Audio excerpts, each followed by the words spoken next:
तो हेलो बच्चों, कैसे हो सारे। स्वागत है आप लोगों का एजुकेशन पॉइंट ऑनलाइन के अंदर। तो बच्चों, हमने पिछले लेक्चर में स्ट्रक्चर की काफी अच्छी बात करी थी। अब इस लेक्चर के अंदर हम लोग बात करेंगे यूनियन के बारे में, इनम के बारे में और टाइप डेफ के बारे में। तो सबसे पहले मैं आपको टाइप डेफ के बारे में बता देता हूं और चलते हैं स्क्रीन के ऊपर, जहां पर मैं आपको इन चीजों के बारे में बताना शुरू करता हूं। ठीक है भाई, तो स्क्रीन के ऊपर हम लोग आ चुके हैं, जहां पर आप देख रहे हो कि मैंने कल वाला ही थोड़ा सा कोड लिख रखा है, जहां पर लिखा है मैंने struct student, int roll number लिखा है, उसके अंदर एक फील्ड मेरी फ्लोट फीस की है और एक फील्ड मेरी नेम की है। ठीक है भैया, मैं क्या करता हूं, मैं टाइप डेफ का यूज करता हूं। टाइप डेफ बेसिकली क्या करता है, हमारे उस स्ट्रक्चर का जिसका नाम स्टूडेंट है उसका नाम जो है वो चेंज कर देता है। इसका मतलब भैया समझ में नहीं आ रहा। देखो, मान लो मैं यहां पर स्टूडेंट लिखता हूं, पर स्टूडेंट की जगह मान लो मैं कुछ और बड़ा सा नाम लिखता हूं कि स्टूडेंट ऑफ द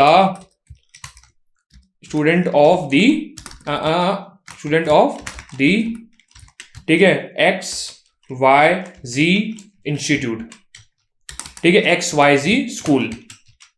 ठीक है भाई, क्या बात समझ में आई। अगर मैं ये सब लिखता हूं तो मुझे जब जब इसका एक वेरिएबल बनाना होगा तो मुझे स्टूडेंट, ठीक है, student of XYZ in school, फिर उसका नाम लिखना पड़ेगा S1। ठीक है भैया, और कुछ भी लिख के यहां पर मैं स्ट्रक्ट लिखता हूं। ठीक है भाई, स्ट्रक्ट लिखता हूं। क्या बात समझ में आई आपको? ठीक है, क्या बात आपको समझ में आई। तो मुझे हर बार ये इतना बड़ा नाम लिखना पड़ेगा, मुझे हर बार इतना बड़ा नाम लिखना ही पड़ेगा जब मुझे क्या करना पड़ेगा, एक वेरिएबल लिखना पड़ेगा किसका अंदर। ठीक है, जब मुझे एक वेरिएबल लिखना पड़ेगा किसका भैया, स्टूडेंट ऑफ XYZ स्कूल। क्या बात समझ में आई। लेकिन मैं यहां पर लिखता हूं टाइप डेफ, और मैं यहां पर लिखता हूं टाइप डेफ, क्या लिखता हूं भैया, टाइप डेफ। ठीक है भाई, क्या बात समझ में आई। और टाइप डेफ लिखने के बाद मैं यहां सेमीकोलन और जहां पर मेरा जो ब्रैकेट है वो क्लोज हो रहा है वहां पर लिखूंगा ST। तो अब बेसिकली मेरा जो इतना बड़ा नाम जो है वो कहलाया जाएगा ST के नाम से। ठीक है, तो मैंने यहां पर जब लिखता था स्ट्रक्ट, ठीक है भैया, जब मैं यहां पर लिखता था स्ट्रक्ट, उसके बाद लिखूंगा भैया स्टूडेंट, ठीक है, स्टूडेंट ऑफ XYZ स्कूल।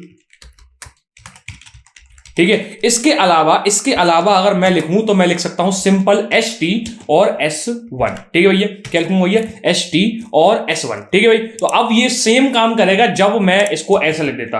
अगर मैं इसको ऐसे लिख देता और यहां पर S1 को यूज करता तो इसको लिखने के बजाय मैं लिखता हूं सिंपल ST और S1। इसको बोला जाता है टाइप डेफ। बेसिकली क्या किया इसने, इसका जो नाम है वो चेंज करके ST कर दिया।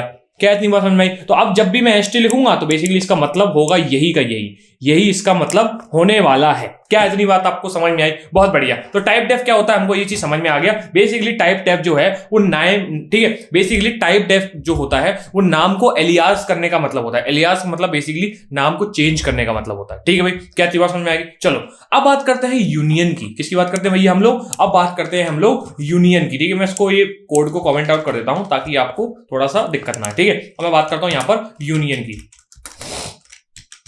ठीक है भाई, यूनियन बेसिकली स्ट्रक्चर की तरह ही होता है, बिल्कुल सिमिलर होता है स्ट्रक्चर के लिए, पर ये क्या करता है, एक शेयर्ड मेमोरी लोकेशन का यूज करता है। शेयर्ड मेमोरी लोकेशन का मतलब क्या है भैया? तो एक काम करता हूं, मैं आपको एक बार एक एग्जांपल से इस चीज को समझाता हूं। मान लो मैं सबसे पहले यूनियन लिखूंगा, देखो यूनियन एक कीवर्ड है। जैसे मुझे स्ट्रक्चर को डिफाइन करने के लिए स्ट्रक्ट लिखना होता था, ऐसे ही मैं यूनियन को जब भी डिफाइन करूंगा तो मैं यूनियन लिखूंगा। ठीक है भाई, अब मैं यूनियन का कोई नाम दे देता हूं। ठीक है, यूनियन का नाम बेसिकली मान लो मैं मनी दे देता हूं।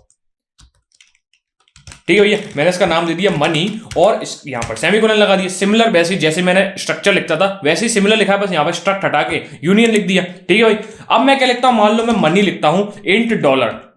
ठीक है, मेरा एक मनी डॉलर में होता है। ठीक है भाई, और लिख देता हूं भैया इंट रुपी। ठीक है, एक रुपी होता है मेरा। मान लो मैं लिख देता हूं इंट पाउंड्स। ठीक है भैया, क्या समझ में आई। तो ये मेरे तीन तरह के क्या है, ये मेरे तीन तरह के होते हैं मनी। क्या समझ में आई।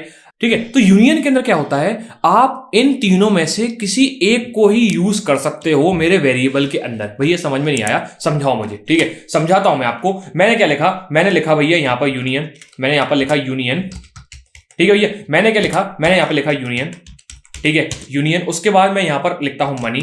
ठीक है भाई, और मनी का नाम लिखता हूं M1। ठीक है भाई, सिंपल है, जैसे मैं स्ट्रक्चर लिखता हूं वैसे ही सेम टू सेम लिखता हूं। क्या यहां पर भी मैं टाइप डेफ का यूज कर सकता हूं? यहां पर भी क्या मैं टाइप डेफ, ठीक है, क्या यहां पर भी मैं टाइप डेफ का इस्तेमाल कर सकता हूं? देख लेते हैं भैया एक बार। मैं यहां पर लिखता हूं टाइप डेफ, और टाइप डेफ में इसका नाम यहां पर लिख देता हूं एमओ लिख देता हूं बस। ठीक है, तो मैं यहां पर क्या इसको सिमिलरली जैसे मैं स्ट्रक्ट को करा तो मैंने MO और M1 सिंपल लिख दिया। तो क्या ये भी चीज सही है? बिल्कुल सही है भैया, यहां पर भी मैं टाइप डेफ का यूज कर सकता हूं। ठीक है भैया, तो बिल्कुल जैसे मैंने यहां पर यूनियन, ठीक है, जैसे मैंने यहां पर यूनियन मनी M1 लिखा था, इसका मतलब भी सिमिलर होने वाला है। क्या इतनी बात समझ में आई? अब मैं क्या करता हूं, मैं M1, समझना मेरी बात, M1 डॉट डॉलर, ठीक है, अगर मैं M1 डॉट डॉलर के अंदर मान लो 2000, ठीक है, 2000 मान लो मैंने इसके अंदर वैल्यू डाल दी, किसके अंदर, मैं प्रिंट कर लूंगा इसको, मैं प्रिंट कर लेता हूं। प्रिंट करने के लिए क्या करूंगा, %d यहां लगाऊंगा, ठीक है, क्या लगाऊंगा भैया, %d क्यों लगाऊंगा, क्योंकि जो मेरा जो डॉलर है वो इंट टाइप का है, ठीक है, तो मैं यहां पे लिखूंगा \n कर लेता हूं एक बार, ताकि ये अलग लाइन में आएगा जो अगला वाला आएगा, ठीक है। अब मैं यहां पर क्या लिखूंगा, यहां पर लिखूंगा मैं M1 डॉट डॉलर, ठीक है, कॉमा लगा देते हैं यहां पे पहले, ठीक है, ठीक है, M1 डॉट डॉलर। जैसे ही मैं कंट्रोल ऐसे सेव करूंगा और इसको प्रिंट करूंगा तो देखना मेरा 2000 जो है स्क्रीन पे आ चुका, कोई नई बात नहीं है, कोई नई बात नहीं है इसके अंदर, ठीक है भाई। अब मैं क्या करता हूं, मैं काम करता हूं M1 डॉट डॉलर की जगह मैं लिख देता हूं यहां पर रुपी, क्या लिख देता हूं भैया, रुपी, और क्या करता हूं उसके अंदर वैल्यू को डाल देता हूं 2000। क्या बात समझ में, मैं वैल्यू को डाल देता हूं 2000, ठीक है भाई। तो इसको मैं जैसे ही कंट्रोल ऐसे सेव करूंगा और यहां पर क्या किया मैंने, यहां पर डॉलर की जगह अब क्या प्रिंट करा लिया, RUP रुपी करा लिया। जैसे ही मैं कंट्रोल ऐसे सेव करूंगा और जैसे ही कंट्रोल ऑल्ट N दबाया तो अब 2000 दो बार आ रहा है भैया, इसमें भी कौन सी नई बात है भैया, ठीक है भैया, इसमें भी कौन सी नई बात है। देखो आपने क्या किया, M1 dot dollar is equal to 2000, M1 dot rupee is equal to 2000, ठीक है भैया, कोई दिक्कत नहीं है। मान लो मैं इसको 2000 से 3000 कर देता हूं, समझ नहीं मिल पाया, मैं इसको 2000 से 3000 कर दिया। जैसे मैंने इसको कंट्रोल ऐसे सेव किया और अब कंट्रोल ऑल्ट N दबाया और अब देखना, अब भैया दोनों जगह 3000 आ रहा है। ऐसा क्यों, ऐसा क्यों, हमने तो भैया हमारे डॉलर की वैल्यू थी 2000 लिखी थी, पर ये डॉलर की जगह पे भी 3000 ही दिखा रहा है भैया। ये चीज प्रूफ कर दूं क्या, यहां पर लिख देता हूं मैं डॉलर, ठीक है, यहां पर मैं लिख देता हूं डॉलर, ताकि आपको ये चीज लगे कि भैया डॉलर की वैल्यू भी अभी 3000 है, ठीक है भैया, यहां पर लिख देता हूं रुपी, ठीक है भैया। चलो कंट्रोल ऐसे सेव किया, कंट्रोल ऑल्ट N दबाया तो देखना भैया डॉलर की वैल्यू 3000 और रुपी की वैल्यू भी 3000। भैया ऐसा क्यों हो रहा है, ठीक है भैया, ऐसा क्यों हो रहा है, मैंने आपको बताया, मैंने आपको ये बोला कि आप सेम नाम से इन तीनों में से किसी एक को ही यूज कर सकते हो। क्या इतनी बात आपको समझ में, तीनों में से किसी एक को ही यूज कर सकते हो। मतलब हो क्या रहा है, ये हो रहा है कि हमने क्या किया, हमने पहले एक M1 नाम का एक वेरिएबल बना लिया, उसने क्या किया, एक मेमोरी लोकेशन बना दी, ठीक है, उस मेमोरी लोकेशन के अंदर अब क्या होंगे, इसके मेंबर्स आएंगे, इंट डॉलर, इंट रुपी, इंट पाउंड, कहती बात समझ में आई। लेकिन उसके अंदर एक बार में सिर्फ एक ही आएगा, और वो कौन सा आएगा, जो आप लास्ट बार डिफाइन करोगे। मैंने लास्ट बार यहां पर रुपी को डिफाइन किया है, तो अब मेरे उस M1 नाम के वेरिएबल के अंदर रुपी रखा हुआ है। क्या बात समझ में आई, वहां पर एक बार में सिर्फ एक ही होगा। अगर मैं यहां पर एक काम करता, मैं अगर M1, ठीक है, अगर मैं यहां पर M1 डॉट पाउंड्स लिख देता, क्या लिख देता भैया, M1 डॉट पाउंड्स, और वहां पर वैल्यू लिख देता 5000, मान लो M1 डॉट पाउंड्स करके मैं यहां पर 5000 की वैल्यू डाल देता, और एक काम करता, मैं इस चीज को यहां पर आपको करके दिखाता हूं, ठीक है भैया, यहां पर मैं पाउंड्स की वैल्यू, ठीक है, लिख के बता देता हूं आपको, यहां पर बता देता हूं कि ये चीज पाउंड से, ठीक है भाई। चलो कंट्रोल ऐसे save, control alt N run कर दिया, तो अब होगा ये कि भैया डॉलर की वैल्यू भी 5000 हो गई, रुपी की वैल्यू भी 5000 हो गई, और पाउंड्स की वैल्यू भी 5000 हो गई। तो बेसिकली भैया हो ये रहा है, ठीक है भाई, तो बेसिकली भैया हो ये रहा है कि भैया ये M1 जो है वो M1 अब पाउंड्स वाली वैल्यू को रखे हुए है। काम करो मेरे साथ, चलो व्हाइट बोर्ड के ऊपर, जहां पर मैं आपको ये चीज बताऊंगा कि ये चीज हो कैसे रही है एक्चुअली में, ठीक है भाई। चलो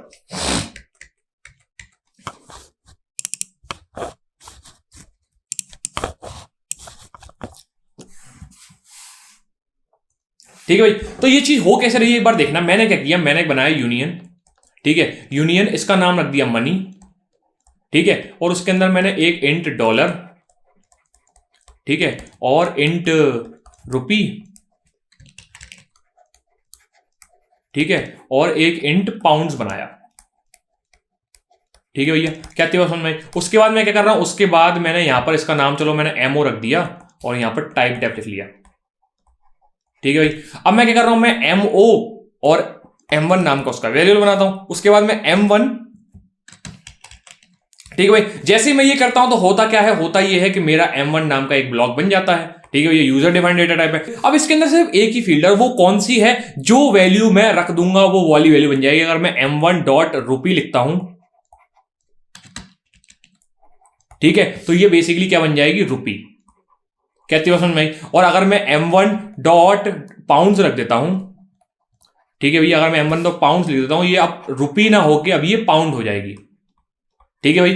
क्या थी समझ में? और बार बार अगर मैं इसके अंदर मान लो ₹2000 रख देता हूं और उसके बाद यहां पर अब 3000 रख देता हूं, तो पहले यहां पर 2000 था, ठीक है, उसके बाद जैसे ही मैंने यहां पर पाउंड्स लिख दिया तो अब यहां से वैल्यू पाउंड्स वाली आ गई जो कि हो गई 3000। क्या इतनी बात समझ में आई? तो आप जब भी रुपये को लिखोगे तब भी इसी लोकेशन की बात होगी, पाउंड्स को लिखोगे तब भी इसी लोकेशन की बात होगी। क्या इतनी बात आपको समझ में आ रही है? तो कुल मिला के हम क्या करते हैं, एक बार में इन तीनों में से किसी एक को ही यूज करते हैं। अब भैया इसका यूज केस क्या है, भैया ऐसा क्यों करते हैं हम? ऐसा इसलिए करते हैं कि कई बार क्या होता है, जैसे फॉर एग्जांपल एक बहुत रियल लाइफ एग्जांपल है, मान लो मैंने मनी का यूज किया, एक डेटा टाइप का यूज किया, और मैं क्या कर रहा हूं, मैं करेंसी डिफाइन कर रहा हूं।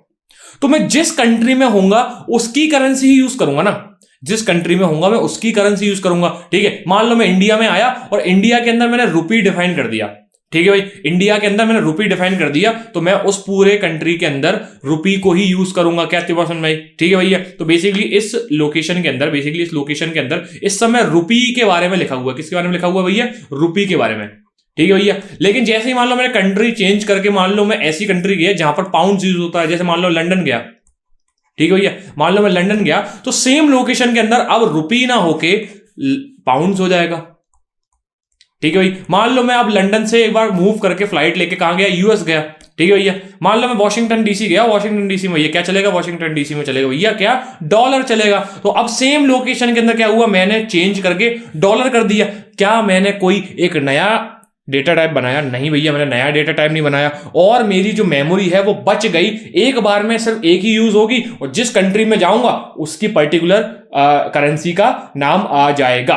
क्या इतनी बात आपको समझ में आई? बहुत बढ़िया भैया। इसका फायदा बता दो, इसका फायदा बता दो तो थोड़ा सा मजा आ जाएगा। तो इसका फायदा देखते हैं, चलते हैं स्क्रीन के ऊपर इसका फायदा देखने, ठीक है भैया। भैया इसका फायदा बता दो तो थोड़ा सा मजा आ जाएगा। भैया इसका फायदा देखो, फायदा इसका क्या होता है भैया, ठीक है। तो भैया इसका फायदा क्या होता है? इसका फायदा क्या है भैया, हम स्ट्रक्चर की जगह इसको क्यों यूज करते हैं, ठीक है। मैं काम करता हूं, आपको एक स्ट्रक्ट बना के दिखाता हूं सबसे पहले, ठीक है भैया। सबसे पहले मैं स्ट्रक्ट बनाता हूं जिसका नाम रख देता हूं, मान लो मैं मनी, ठीक है भैया, जिसका नाम मैंने मनी रख दिया। मनी है तो सेम नाम हो जाएगा। मैं काम करता हूं, इसका नाम रख देता हूं करेंसी, ठीक है भैया। इसका नाम मैं करेंसी रख देता हूं और यहां पर भी सेम टू सेम इन्हीं ब्लॉक्स को यूज कर लेता हूं। यहां पर भी मैं सेम टू सेम इन्हीं ब्लॉक्स को यूज कर देता हूं, ठीक है भैया। इतनी बात समझ में? चलो अब मैं क्या करता हूं, मैं आपको यहां पर साइज ऑफ ऑपरेटर का यूज करके दिखाता हूं। किसका भैया? साइज ऑफ, ठीक है। तो मैं काम करता हूं यहां पर प्रिंट एफ करता हूं। प्रिंट एफ क्या करूंगा, साइज, ठीक है। प्रिंट एफ, ठीक है, प्रिंट एफ क्या करूंगा, मैं करूंगा साइज ऑफ, ठीक है, मनी, ठीक है, और इसके नीचे लिख देता हूं साइज ऑफ करेंसी,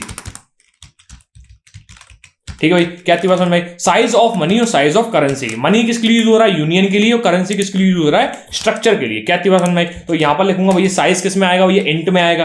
तो भैया क्या लिखूंगा यहां पर, मैं यहां पर लिखूंगा साइज ऑफ किसका भैया, साइज ऑफ लिखूंगा मैं यहां पर, साइज ऑफ लिखूंगा M1 का। किसका लिखूंगा भैया, M1। क्यों? क्योंकि ये तो अभी तक मेमोरी के अंदर तब तक नहीं आएंगे जब तक मैं कोई वेरिएबल नहीं बनाऊंगा, ठीक है भैया। साइज किसका होता है, साइज वेरिएबल का होता है, ना कि डेटा टाइप का, क्योंकि डेटा टाइप मेमोरी में थोड़ा जगह लेता है, वेरिएबल मेमोरी में जगह लेता है, ठीक है भाई। तो मैंने क्या किया, एमओ तो M1 बना दिया। एक काम करता हूं, करेंसी नाम का भी कुछ बना देता हूं। तो मैं इसको सबसे पहले बताता हूं, टाइप डेफ हो आप, ठीक है, टाइप डेफ, ठीक है भाई। और उसके बाद इसका नाम रख देता हूं CU, ठीक है, इसका नाम रख देता हूं मैं CU। तो मैंने MO नाम का एक M1 बनाया और एक CU नाम का भी बना देता हूं C1। क्या बात समझ में? ठीक है, बहुत बढ़िया।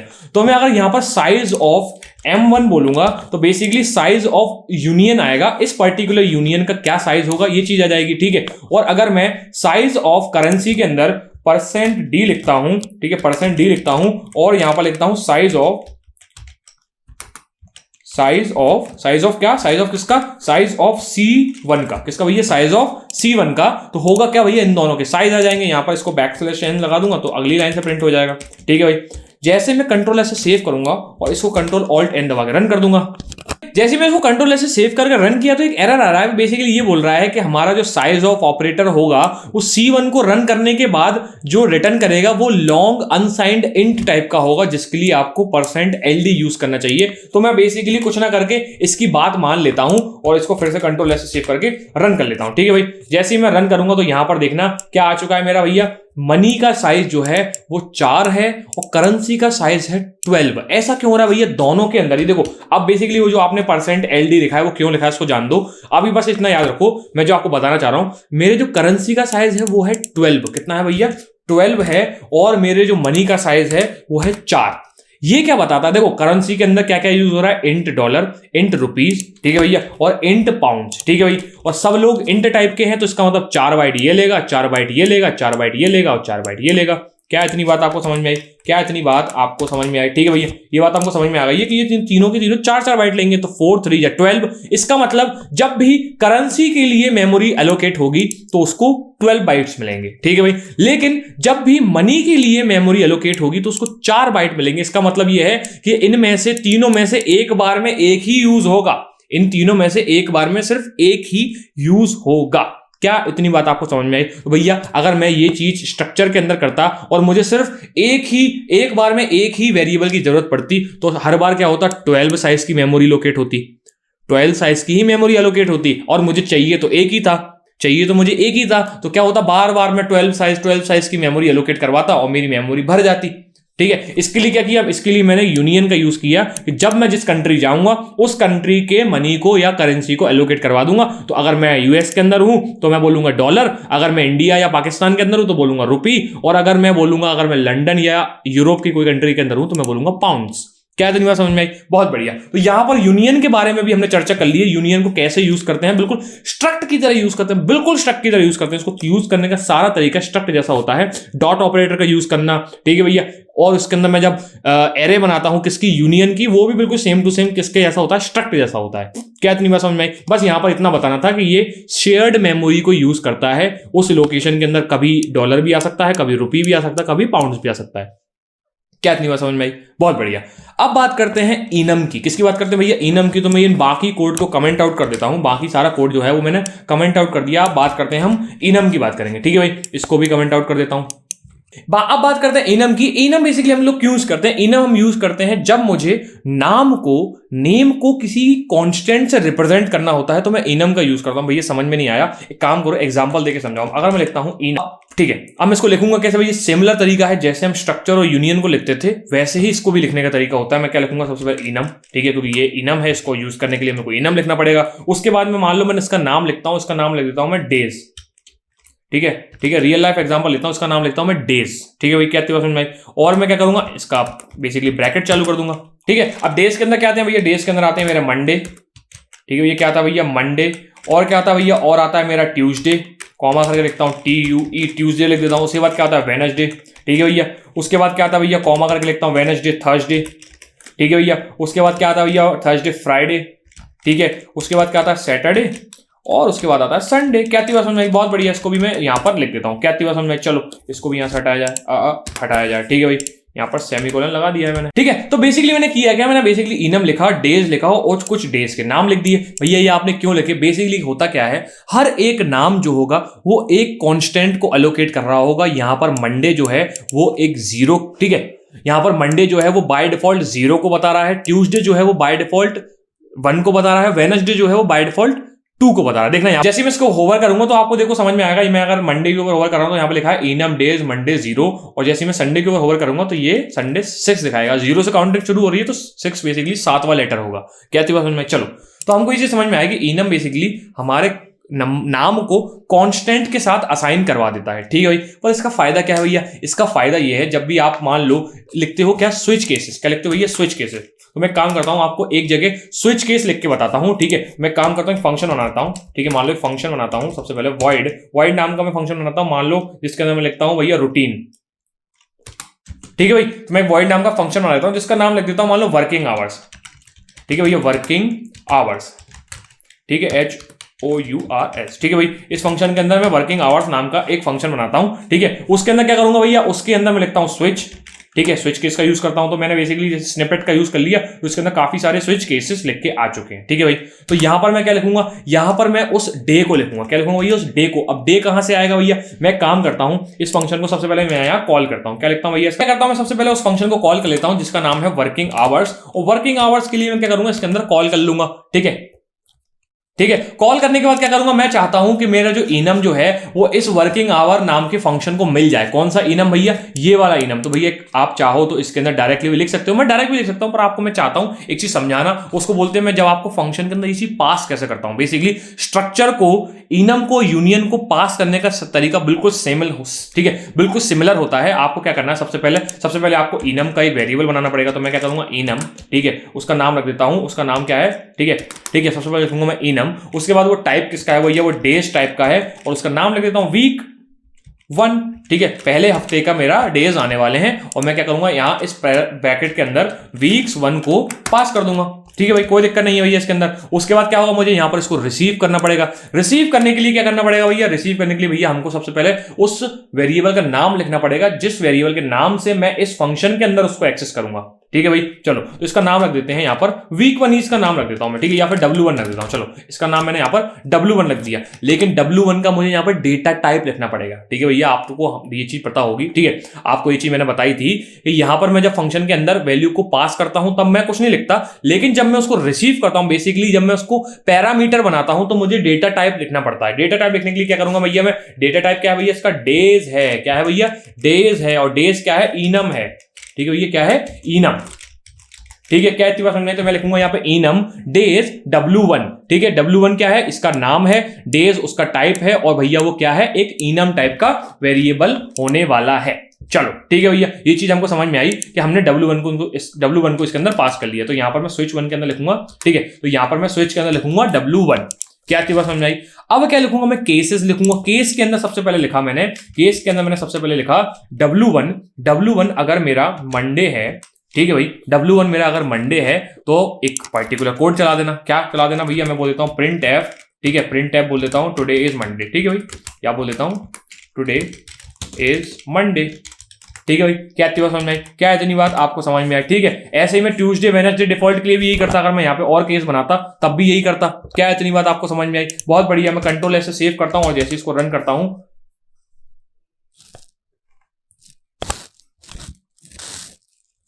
ठीक है, अरे ये एरर आ रहा है क्योंकि मैंने इसको यहां पर गलती से लगा दिया। कंट्रोल ऐसे सेव करके और इसको कंट्रोल ऑल्ट एन रखूंगा, प्रिंट कुछ नहीं होगा, प्रिंट इसलिए हुआ, तो मैं कंट्रोल ऐसे सेव करके इसको रन करूंगा तो देखो प्रिंट कुछ नहीं हुआ। प्रिंट कुछ इसलिए नहीं हुआ क्योंकि मैंने मंडे को सिलेक्ट ही नहीं करवाया। सिलेक्ट करवाने के लिए मैं क्या करूंगा, मैं सिलेक्ट करने, ठीक है, सिलेक्ट करवाने के लिए क्या, ठीक है, सिलेक्ट करवाने के लिए मैं क्या लिखूंगा, मैं काम करता हूं यहां पर week1 की वैल्यू लिख देता हूं। week1 की वैल्यू क्या लिख दी मैंने, मंडे। क्या लिख दी भैया, मंडे। ठीक है भाई, जैसे ही मैं कंट्रोल ऐसे सेव करके इसको रन करूंगा तो अब क्या होगा भैया, टुडे इज मंडे लिख के आ चुका है। ठीक है भाई, क्या बात समझ में आई। अगर मैं यहां पर लिख देता 0, क्या लिख देता भैया इसका 0, कंट्रोल ऐसे सेव करके रन करता तो अभी भी टुडे इज मंडे लिख के आ रहा है। क्यों, मैंने आपको बताया था कि भैया जो हमारा मंडे है वो 0 को रिप्रेजेंट कर रहा है। क्या बात समझ में आई। ठीक है, अगर मैं केस मंडे की जगह एक और केस बना देता, क्या केस बना देता, अगर मैं यहां पर ट्यूसडे लिख देता, क्या लिख देता भैया, TUE लिख देता भैया, ट्यूसडे लिख देता, तो होगा क्या, यहां पर TUE की जगह आप क्या आने वाला है, टुडे इज ट्यूसडे आने वाला है। यहां पर आना चाहिए टुडे इज डे, ट्यूसडे है, टुडे इज ट्यूसडे, ये चीज लिख के आनी चाहिए। ठीक है भाई,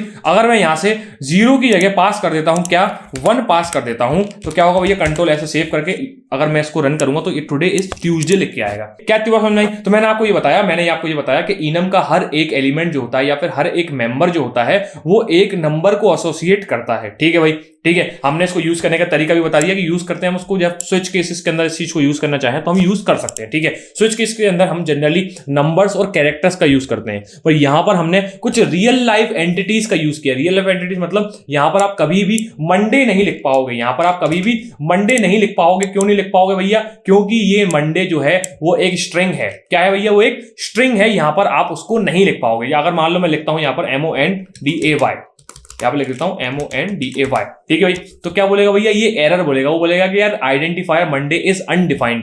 क्यों, क्योंकि ये एक स्ट्रिंग है, स्ट्रिंग आप केस के अंदर नहीं लिख सकते। क्या बात समझ में। लेकिन अगर मैं MON लिख दूंगा तो इसका मतलब MON नहीं है, इसका मतलब 0 है।